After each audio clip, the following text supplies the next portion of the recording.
was just thinking to myself, and I was asking AJ right as the music was playing. I was thinking, AJ, I wonder how many shows we've done since we started this thing. Oh man. I mean, it's roughly 1,000 every three. Well, not quite 1,000 every 3 years, but after 16 years, it's several thousand shows. You know what I'm saying? Yeah. It's been a long time. It definitely has been a long time. Mm-hmm. And some days we're more fired up than others. Today just happens to be a good fired up day because there's a lot of good things to talk about in the news. Hope y'all did well with the weather last night, folks. Over in Mississippi, not so much. Pretty significant damage over there. The interesting thing, AJ, is it digitizing a little bit? Yeah, it's digitizing. We'll try to reset that in the break. I don't know. Sometimes our connection gets a little weird. We'll try to reset the connection, see if we can is it good enough for us to power through? Yeah. It's good right now. Like, you're not digitizing now, but as soon as you started talking, it was. But we'll see. I'll keep your ear on it. Okay, just let me know as soon as that happens. We're using the modern technology. Last night at the weather city, I was covering the tornado warnings in Montgomery, and I just forgot. Yeah, it's kind of hard to hear you now.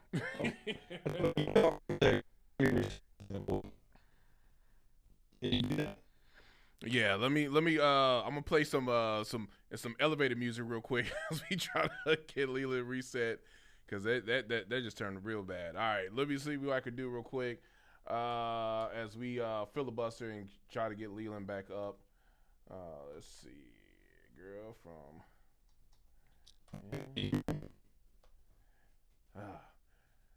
There we go.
So how's it sound now, AJ?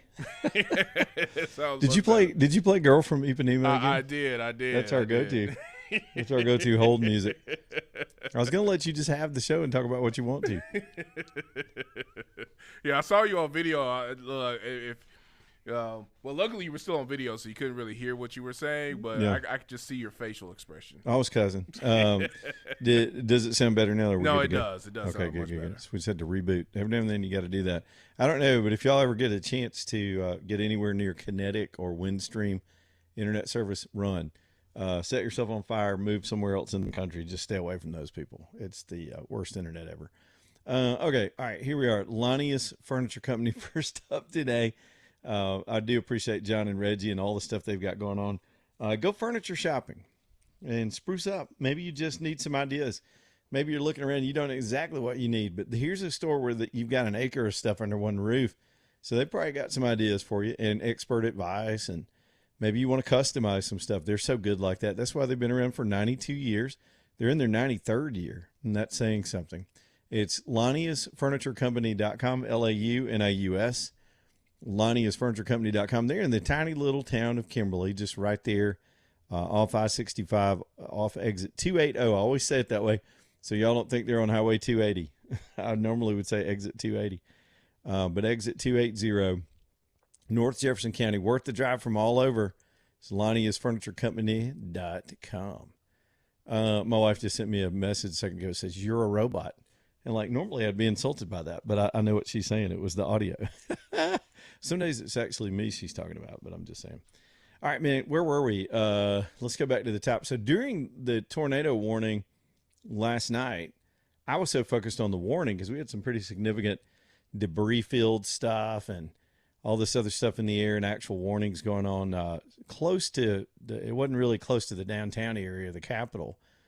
But I sort of neglected the fact that they were in session trying to ram through some of the map legislation that they're working on. And we've got some updates today on all that. It's been kind of nuts today. But it was made for a dramatic video by the time we got done with the show yesterday. There's this video of them voting the bill through as the alarms are going off in the building. And I thought somebody maybe had pulled an alarm, and that may still be a possibility, but it was a tornado warning, and so the alarms went off. And the Democrats were trying to use that to stall, but that didn't work. The Republicans shoved through. What they voted on was giving the governor the authority to move the election should the courts clear Alabama to completely redraw the maps. Now, this is going to it's a little confusing, but I'm going to try to do my best in the next 5 or 10 minutes to put it in as plain a language as possible, because we've got a lot of people that are getting a civics education nowadays on not only how the Constitution works, how the courts work, but how districting works. And so I think that's it's good for us to learn and get refreshed on that. Even folks that, you guys are out there running around, you guys are educated, but sometimes, we just sort of forget process, because this is an argument over process in a lot of ways. So here in Alabama, I'm hard on the Republicans right now because I think they've got to be aggressive. And I'm going to explain to you why. That's more of an emotional argument, but let me get through the practical stuff first. So first up, because we're under the auspices for now of a previous ruling that came down from a lower court that is pending in the Supreme Court about how the districts were drawn in 2023, everything's a little bit on hold. So the Republicans are trying to push through some authority. They don't know which way they're going to draw the maps specifically, and they're kind of on hold to hear from the federal courts. And that could come, I believe that could come today or tomorrow. Let me just keep going. And we got some direction on that today too. So because of the pending case, we had a case and Louisiana had a case in the federal court. That's important to know. Louisiana lost their case, we lost our case, and the courts forced a redraw. So both states did the redraw. Then Louisiana appealed, and they successfully won at the Supreme Court that the redraw was unconstitutional. The same laws, the same Supreme Court, apply in both cases, both circumstances, right? So the Supreme Court had to take up the case of, can you force people to draw these districts by race? By now you clearly know that's a violation of the 14th Amendment. It's never been the goal of the Voting Rights Act. It's been perverted and used by the Democrats to gain advantage, but it's not applicable. It's not lawful. It never has been, which means the two previous rulings were not lawful. But you got to get a declaration that they weren't lawful. So in all honesty, Louisiana's done a better job with their legal process than Alabama has. We're kind of, and I'm laying a little bit at the feet of Steve Marshall on that. I mean, they weren't prepared for this ruling, and they have been flailing around with these appeals. That leaves the legislature flapping in the wind with a deadline approaching with the election. And so there's all this uncertainty in Alabama where other states are moving forward. They've got a little more breathing room because they didn't have a primary coming up in 12 days. So Alabama's waiting for a series of appeals, one to a district court in North Alabama, one to the 11th Circuit Court of Appeals. That's where Alabama is situated in the federal court system. And then, of course, asking for clarity from the Supreme Court, which was about to take that first case up. So we're waiting on this other case for the state to know how to comply with the landmark ruling. The landmark ruling is clear, but they don't want to get ahead of themselves and be in violation of court order that hasn't been set aside. So to give a little bit of a pass to the Republicans, they're kind of stalling. Now they've got, I think, they can meet 12 days within 30 days in a special session or something like that. So they're going to burn the early days trying to get this authority for the governor to put off the elections that are for the House races that are supposed to be on the 19th. Are y'all following all that? Now, let's go to Louisiana for a second, because there was something today that means we could be close to getting some clarity in this whole matter. Today, the Fifth Circuit Court of Appeals, that's the circuit Louisiana belongs to. We go into the 11th. They're in the 5th. The 5th includes Louisiana and mostly Texas. And the Fifth Circuit ruled that the previous case that was affecting Louisiana, just like our previous case, the same year, the Democrats went about suing states to pick up extra seats. It's the same thing Republicans are doing now. They've got the advantage, so they're going to pick up extra seats. It's no double standard at all. And so the Fifth Circuit just threw out the previous ruling in Louisiana. In other words, the Fifth Circuit had to sit there and go, okay, Louisiana, because of the Supreme Court ruling last week, you can redraw. That case is moot, which means it's dead and it had no merit, and the ruling on how to interpret the Voter Rights Act has been changed. So Louisiana just got their case thrown out this morning. What does that mean for Alabama? Well, Alabama needs the same kind of clarification from the courts, which is why they're fiddle-farting around in the session to figure out which map they're going to draw. The debate is that will it go back to a 6-1 map, which is what we've had for years in the state, until the Democrats use the courts to force an extra district on us. Will we go back to that map, which seems impractical based on the Supreme Court's ruling, or will we draw a 7-0 map? 7-0 map would mean you just redraw the districts the way they should have been drawn for years, including Terry Sewell's district, which has been around for a while, but it was drawn for unconstitutional reasons. Is everybody with me? All right, just make sure we're all together. So what we're waiting on, and it could come today, it could come tomorrow, hopefully not next week, but we're waiting for the same kind of clarity. And I think that's the holdup. I've been hard on the Republicans for not going out and abjectly pursuing a solid 7-0 map because it's reasonable. The map that's previously drawn that would create that is a very reasonable map. It would pass any kind of constitutional test because it's geographically reasonable, and nobody gets their voting rights denied. Nobody's denied the right to run. Every one of these jacklegs can run for Congress again. It's no big deal. You're just not going to use race to give somebody an advantage. You can't do that. You can't use race to give somebody a disadvantage. I don't know how hard it is to explain race neutrality, but I'm trying to make up for about 30 years of terrible civics education in our public education system. It's been a disaster. And I'm sorry, but I do my best.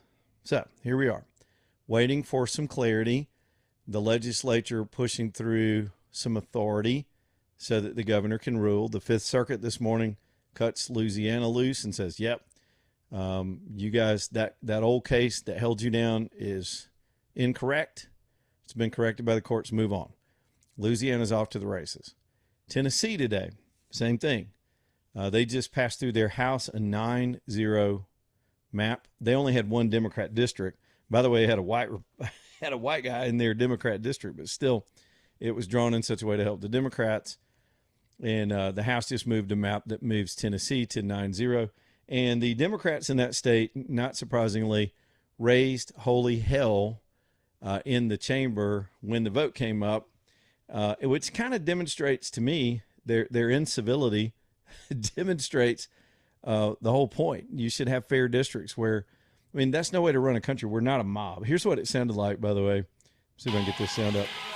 As members of the Democrat delegation in the Tennessee, I think this is their house, screamed and did a walkout.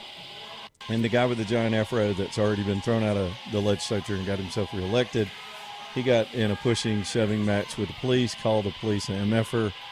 And that's what these people have been reduced to, is spectacle rather than process.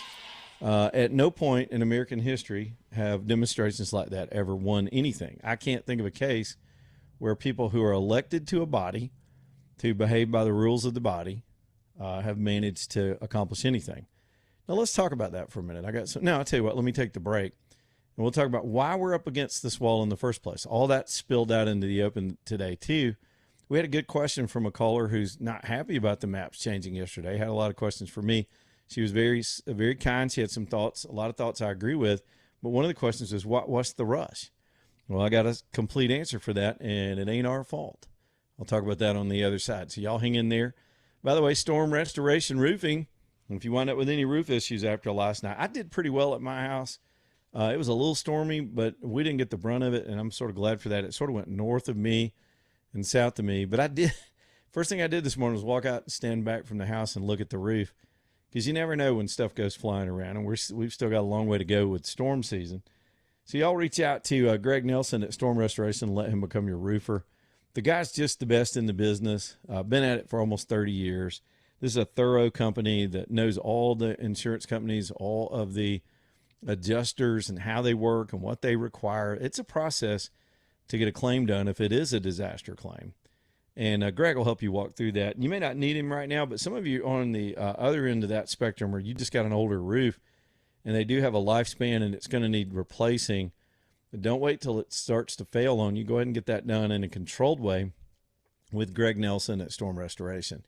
Now, their company runs on a straight phone number. This is Greg's phone number. You call him, and he gets it worked out for you. He'll come take a look and give you a good price. He'll be doing some work for me. I hope this summer we get all this stuff worked out, and he'll be doing just adding on a little bit. I need not a huge roof, but I want it done right. I want it to match. I want it to look good, and I trust Greg to do that. So I'll be calling the same number too, 205-542-3531, 205-542-3531, Storm Restoration Roofing. Back here in just a minute.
Man, that stuff is not too old for me, AJ.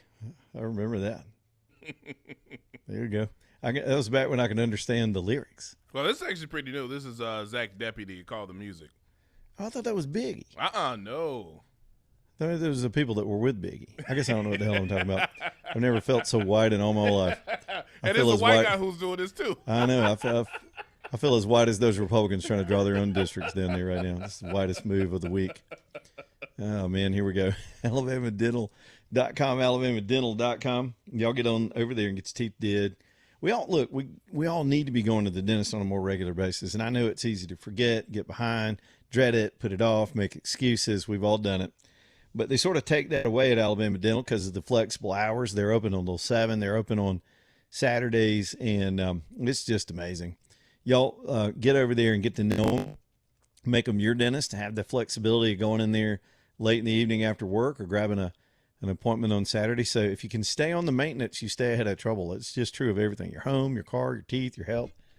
And they're the practice that cares enough to have 4 dentists with all these 4 different specialties and all the new technology and all the great hours. They're just trying to make it easier on us. I like that. It's one of my favorite things to tell you about them. Get your appointment with Dr. Brian and the whole crew at Alabama Dental at AlabamaDental.com, AlabamaDental.com. All right, we'll get to Iran. We'll get to all the other things in the news today. But back to the district maps. I can't even remember what my stream of thought was. When I took the break, I was about to launch into some other stuff, and I'm sure it'll occur to me any minute now. But, yeah, so Tennessee's doing their map. They're getting resistance. They're going to go ahead and push it through. Alabama is waiting on the court still. And like I said, I do believe we could have been more prepared to launch appeals with anticipation of this ruling because the other states were. In fact, Louisiana's already gotten its stuff through the 5th Circuit. That may be a reflection of the 11th and how fast they go. But then there's the thing I was telling you about. I think what I was thinking before the break was our caller yesterday that asked, why is it such a big hurry? And I kept saying, because we got an election coming. And I don't think she bought that, kept saying, but I don't understand the hurry. And I kept saying, because we got an election coming in. And here's why we're in a hurry. Today, Alito put a writing out talking about the case. And in some not so uncertain terms, the whole court is fed up with Ketanji Brown Jackson because of her antics. She is not behaving like a Supreme Court justice behind the scenes. Not even, and her rulings are ridiculous. Her questions are ridiculous. And so what she did, according to Alito's folks in Alito's writing, is she stalled this case coming out for 7 months on purpose. The majority had been decided. It was a 6-3 decision. Here's how that works. When the Supreme Court hears a case, sometimes they'll take a quick straw poll, depending on which way the justices are leaning. Sometimes they can influence each other after that with reasoning. It's their deliberative process, and it's kind of secretive, but it's always been carried with tradition. So the majority gets to write the opinion for the ruling, and it takes a while to craft that. And their staffs do most of the work. And then the minority also writes a report. The two come out at the same time. It's called a dissent. So Ketanji Brown Jackson was part of the process of putting together the dissent. I think Elena Kagan wrote it. But her office stalled. And there's a writing from Alito that says, look, we could have put this out 7 months ago. Ketanji Brown Jackson, sitting on that court with a big black robe on, decided to stall this as late into the election year as possible because she was on the losing side. Now, if you're a Democrat, maybe you applaud the activism. But if you're an American, this is why there's such a push and such a crisis and a time crunch. It all comes down to one justice who decided not to have any class or dignity or behave by the rules of that court and to stall and drag her feet to be an activist on the Supreme Court. She should be impeached and removed from that court for this alone. So she's put the country in chaos because now you've got all these election deadlines. And so for all the Democrats who are up in arms right now, look at your own justice. There could have been a more measured process, but it wasn't allowed because this woman interjected herself into the politics of it. And that's just wrong. I mean, it's wrong and it's not dignified, and she shouldn't be on the court. Back in a minute.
All right, get back in here. It's what is it? 2:34 already, man. Show's off to the races. Alabama Bass reaching out to you today to tell you they're ready to help. If you got a situation at home where somebody's lost a step, getting a little older, and what we've started talking about lately are folks with disabilities. A big part of their customer base are families that have a person with a disability that just makes getting refreshed and getting a shower, getting clean every day is a little bit of a challenge. Sometimes it's a family effort, and with a more functional ergonomic system that's very affordable, especially considered the life-changing gift that it is.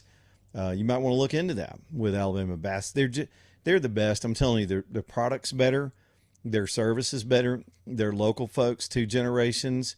Jill's taking over everything, and she's going to be running it just like her dad all those years, and with John as a partner there, and they're just going to be getting this stuff done for you the right way. No pressure tactics like you'll get from. There are a lot of big corporate interests that'll get into a commercial space. I've got a friend of mine in the coffee business right now. They're getting big-footed by all these big companies. So I think we all ought to make an effort to support our neighbors that have their own retail frontage and brick and mortars. And Alabama Bass is like that. Besides, their price is better. They don't hit you with these focus group tested techniques. They just talk to you like a human being, give you a fair price and let you wait on when you're ready to do it. Maybe you want to wait. Think about it. They say, sure, think about it, because they know they can't be beat on price. And when they come out, it's going to be done correctly, and it's going to be done in 2 days. And it really can change everything. Maybe it's for a family member. Sometimes our relatives kind of go through things, and you could suggest this to them, and maybe the whole family kind of helps out with that. All I know is I don't want to be giving my mom a sponge bath. I'd rather her be able to get it done. She don't want me in there either. So uh, an easy entry system makes it better on everybody, right? It's alabamabass.com. Y'all reach out to all those guys. And Jill's probably going to answer the phone, so tell her I said, hey, alabamabass.com. All right, let's flip to some international stuff. As the map stuff will continue through the afternoon, and we'll give you an update whenever we have it. But yeah, so Trump, it's all over the place today. The market started up sharply and got dang near, the Dow, for example, got near its record this morning. But then here comes Trump with some back and forth with the EU, particularly over another tariff situation. He doesn't believe they have complied with some of their previously negotiated commitments when he started the tariff structure. So he set a tariff deadline on the EU as America's 250th birthday is approaching, and said they're going to uphold their side of the deal, or he's going to go back to the tariffs and up the deal. And so that spooked the stock markets. And despite what seems like optimism coming out of the Middle East, the market's got a little spooked. They're down about 300 right now. We're going to keep an eye on them through the afternoon and see which direction they decide to take finally. But a lot of this stuff's hinging on proactive things that the president is doing regardless of the markets. In the old days, that kind of pressure on a president affected their decisions. But at some point, just like this Iranian decision, and it's hard to convince some people that don't know the history or haven't lived through all the carnage and terrorism and threats from this country for all these years, and I've seen every one of them. I've been watching it since I was a kid. We get it. This was the right thing to do, to rid the world of a nuclear Iran. The wrong thing to do was to kick the can down the road, and presidents all the way back to Clinton have failed to really get any true negotiation done, Republican and Democrat. And so now we're in a position to force them to give that up. Now, the deal points, I'll say this, and we never know. There are so many uncertainties. We don't know if the deal points that we're seeing are legit. We don't know if the deal makers on the other side are legit or whether they can follow through or will. Then what's our commitment going forward if we can get the component which is ridding them of their nuclear ambitions? That'd be great for the world, but I'm still going to have a lot of heartburn if we don't finish the job and we leave the Iranian people hanging to this thuggish regime, whatever's left of it. I would rather see a peaceful regime there, and there's so much potential for them to take their country back. And maybe they've got other plans, so it could go either way. So here's kind of the complexity of that situation now. Talks are ongoing. Trump's speaking in optimistic tones. But we've seen this before, and we've seen it blow up. We've seen one group negotiating with our country saying that they're going to strike a deal. They want peace. They want this to be over. and then another group in another part of the country fires off some drones or attacks a ship or does something in violation of what's being agreed to, then the whole thing grinds to a halt.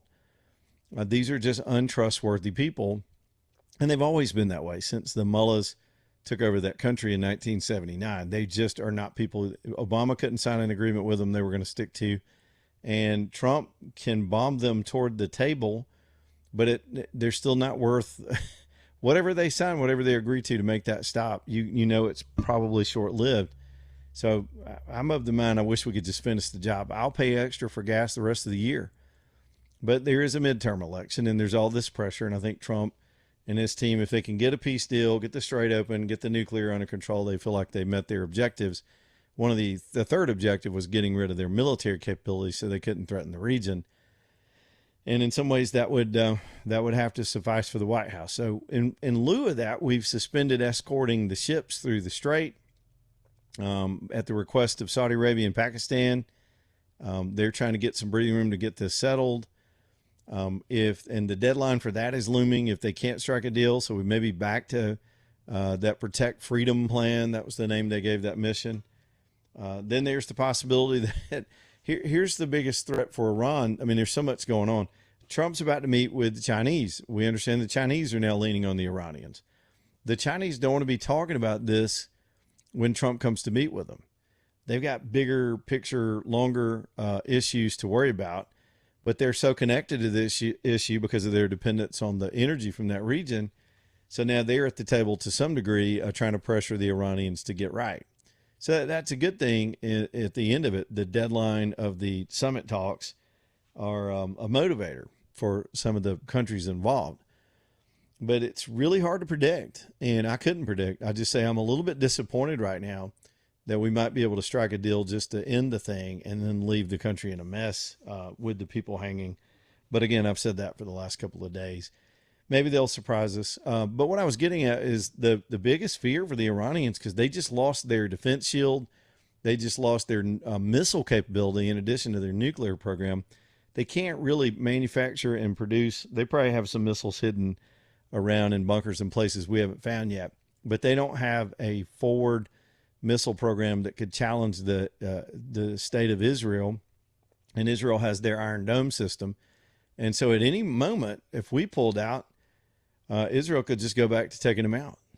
They could do that on their own. They really don't need us. We've already done our part, which was the big heavy stuff, and the region could descend into more of a regional war. And the prospects there, the Israelis, we've managed to get them to back off for the moment to try to get this stuff worked out. It is as complex as it was the day we went into it. Meantime, I'm noticing diesel prices are coming down a little bit just as gas prices went up. The two fuels are getting close to the same price. As of the last time I checked a little while ago, the barrel price was still around $95. While that's high, we'd rather see it at maybe $65 or $70 would be more normal and productive for all of us. It'll quickly go there the minute there's some certainty here. But it's not the $150, $200 barrel price the Iranians thought they could use to intimidate the world. And so today it's kind of stayed even. It was down a little bit, then it was up a little bit. And let me see if I have a little site here that I can quickly reference and see where it is at the moment as we head toward the close of the commodities markets. It looks like it's up about $1 right now on both exchanges. So we wait, and we continue to wait. And Trump, the timeline, if you can believe there's a real definitive sort of deadline on this, is that we could see a deal, something announced next week. So we take all this into the weekend. Once again, this story has now fallen out of the #1 headline story all over the country. It comes and goes, but believe it or not, it's not the #1 thing. Now, what is, people still talking about this hantavirus. I'm going to get into that here in just a little bit because it's a little bit of a freak out. We had 2 calls yesterday. I don't think I understood the premise, and now I do after watching some of the conspiracy theory stuff pop up online. I'm going to get into that when we get back and update you on that case too. It's still kind of frightening what the cruise ship is going through, and we'll get you updated on all those stories. EcoView Windows, let's talk about them for a minute. Becky Jackson's company, man, they can get you buttoned up. Look, here's how they come to this 35% number. They believe that Well, the statistics show that people with these single pane, leaky windows, older homes, and windows like that, on average, are losing about 35% of your energy cost goes because you're losing heat or you're losing your cool air in the summer. That means some of y'all maybe a little bit less, some of you more. I mean, can you imagine 50% of your money that you're sending to the power company going straight out the window? That's easily fixed with replacement windows from EcoView. It's a locally owned company, woman-owned company. Becky's tough, man. They've got the best installers anywhere in Birmingham. You can do that when you have a good product and you treat people right and you send these installers over and they just do a fine quality job. Becky's going to back all of their work while they're on your site. And then thereafter, they've got warranties that cover their product. And you can talk to them about the mechanics of how their 35% guarantee works. You can add up your bills, man. Go look at, I think you can pull up your power bills back to like a year or two. Look at how much you spend a year on some of your energy costs and consider 35% of that being in your pocket instead of going to the utilities. Over time, over the years, these windows start to pay for themselves. Not to mention, you can get a tax write-off. They're beautiful. They'll fit any architectural style out there. So reach out to them at ecoviewwindows.com, ecoviewwindows.com. Back here in just a minute.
All right, it's 2:49, Leland Live, Southern Skies Dermatology, bringing you the show tonight. That's man, what a wonderful place to get something checked. A lot of y'all would absolutely ignore your whole life unless you just got spooked by something that showed up on your skin somewhere, or maybe your partner sees it and wonders what that is, and you couldn't even tell. That happens a lot, and sometimes it's too late. And I remember Dr. Mario telling me that he just really regrets when people show up. They waited so long to finally go get something checked that seemed unusual. And there's not as much they can do for you if it starts to move or travel or spread. And I didn't know this, especially until my mom started on her battle back in 2020, that melanoma travels internally sometimes, and it can affect the lymphatic system. Other tissues are susceptible to it. And it generally is going to appear first on your skin. So your skin's an organ, and you got to take care of it. It's an important part of your immune system and your defense system in your body, and things can just pop up, especially as we age. Some of that's from damage we did when we were younger, but we sort of age into it. They can explain it better at Southern Skies Dermatology. So go see them. This is all they do, and I love that. They have this clarity of mission to find and remove skin cancer and help people overcome it. And I love the notes I get from people in our audience, and it's almost like a script, and I hear it over and over the years. They go, I never would have considered even going to get checked, just randomly getting checked, just a baseline screening.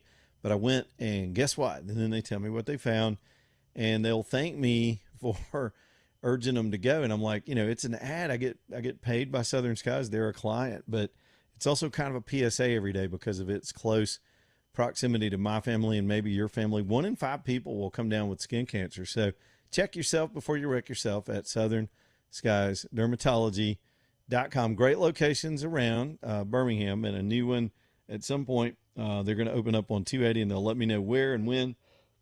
They don't want me to put the info out, and y'all start showing up before they're ready. So it's a big deal putting a medical office together. Southern Skies Dermatology.com, the skin cancer experts. All right, let's talk about some other health-related stuff while we're at it. This hantavirus thing, it's gone into conspiracy town now. And yesterday, when I brought it up, I was mainly focused on, to me, the nightmare of being trapped on a cruise ship with a deadly disease. That's a Stephen King novel. And to me, that's the fright of the whole thing, is what would you do? This ship, by the way, is still floating around. It's gone toward the Canary Islands. No country really wants to take it. The contact tracing is going on, and they've linked some of the passengers back to Texas. They think they've identified at least 50 people that might have been in contact with some of the people on the ship immediately, either I guess immediately before this cruise, or I don't know if there was any way they would have come in contact after the cruise started, unless there were shore leave situations where they might have come across some other people from around the world. So several countries are doing this contact tracing, and the virus has jumped so it can go human to human. Typically, humans get it from rat feces, and we've gone through a lot of this this week. I had to refresh my understanding of it, and one of our listeners reminded me that this is what Gene Hackman's wife died of. They had a rat-infested house out there in New Mexico, and then, of course, they believe he succumbed to heart trouble after he lost his caretaker and his wife, and they just sadly both died together. But hantavirus was part of that story. Some people, I guess the real pronunciation is hantavirus, but so it's out there and it's floating around, and then here come the conspiracy nuts. Now, I'm not saying our callers were that, but we did get calls saying, do you think this could be another COVID? We are in an election year. We know how they use the false alarm of the COVID virus to freak people out and get control of things. And so we always got to fear anything that could look like a coming pandemic. But here's some reality for you. And we had another caller that was on the opposite side of that, and he was very calm and said, this is not that. It's not COVID. And I'm like, you're right. But again, I wasn't even thinking about that. I wasn't even thinking this could turn into a pandemic, but folks are jumpy. So for what they're worth, and they're not worth much, the WHO has had to come out with a clear, as opposed to what they did during COVID, which is fan the flames unnecessarily over the COVID virus, and also hide the evidence of where it came from and change the name of it and all that. They have come out recently and said this is not a pandemic. This kind of virus doesn't lend itself to spread wildly through populations. It can be easily contained and limited. Now, it can spread in that it's an 8-week incubation period. And the way viruses can, there's kind of two factors. I'm not trying to play a virologist on the air, but I read a lot, and we learned a lot through COVID. But the two main ways, if you want something to spread like fire through a society, it's got to be the virus has to have a long incubation period so it can hide in the host. And if the host isn't showing any symptoms, the host moves about and travels.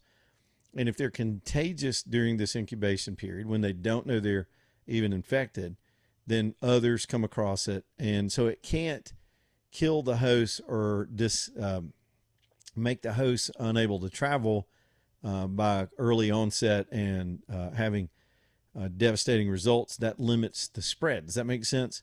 For example, Ebola. Ebola scares the hell out of people, and it should. But it'll pop up in the Congo, and that generally is where it's named after the Ebola River in the Congo where it was first discovered. But it'll get limited to, even though it's frightening. I mean, it's just like something out of a horror movie. Eyes bleeding and vomiting and immobility, and it hits real fast. It limits the spread because two things: the host that catches the Ebola virus can't move, they can't travel. They're hit and they're on their back. And then their symptoms are so frightening, other humans stay away from them. And so they technically, by instinct, socially distance. The host doesn't travel, and it doesn't spread like wildfire.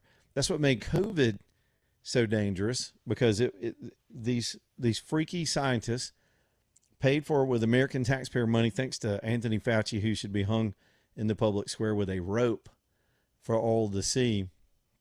They put research money behind taking a weapon, which was the spike protein, and attaching it to the common cold. The coronavirus is basically associated with the common cold. It spreads rapidly. It can hide in the host. People can be on an airplane, spread it around a country in a matter of days because you can't see it. You don't know it's there. It's spreading while you can't see it. It's got an invisible quality. They did it to see how lethal they could make it by putting it on something that would spread rapidly, and that's why it was so uncertain in the early days of it. This clearly is not that. Back to the hantavirus, what I've been able to learn about it is it also strikes down its victims pretty quickly, and they suffer some pretty severe maladies that sort of freeze them in place. The cruise ship just happens to be sort of a petri dish. It's a trap for a virus outbreak like this. In other words, the Gene Hackman case. Gene Hackman's wife had hantavirus. Nobody got it from her. Not even the responders that showed up at the house, because she didn't go anywhere. She died of it in her home. She stayed in her home. Nobody was near her but Gene Hackman. And in this case, if the passengers that came across it because of the rat droppings, they wouldn't be spreading it to anybody if they weren't trapped on a boat. And that's the scary part, that they're trapped in this confined environment, and even further trapped if you're not near the patients. They took 8 people that are sick with it off the boat. They took 3 dead people off the boat, and they're still trying to figure out what to do with the rest of the passengers on the boat, which is just, again, crazy stuff. But rest assured, there'll be alarming headlines. There'll be people predicting this is the next gimmick. They're going to try to create a false pandemic over the hantavirus. Even the officials that were party to that the first time are not even trying to do that right now. Again, it's partly because that's not what this is. And it just isn't. It's not a pandemic. So, but we'll still get alarming headlines over the next few days while they contact trace anybody that came across these people. And there's a lot of folks that are unnerved. Let's just say you have a relative on that boat and you were just with them before they left, and you don't really know what's going on with them. And so I'm sure there are a lot of people, out of a sense of caution, going to try to get tested if there's any. I don't even know what the test is for it, but there it is. All right, so there's a quick wrap on that. We'll let you know if there are any updates on these poor souls on that ship. I think, to me, that's the bigger tragedy, of people that are so fearful for their lives and just want to go home and get away from this nightmare.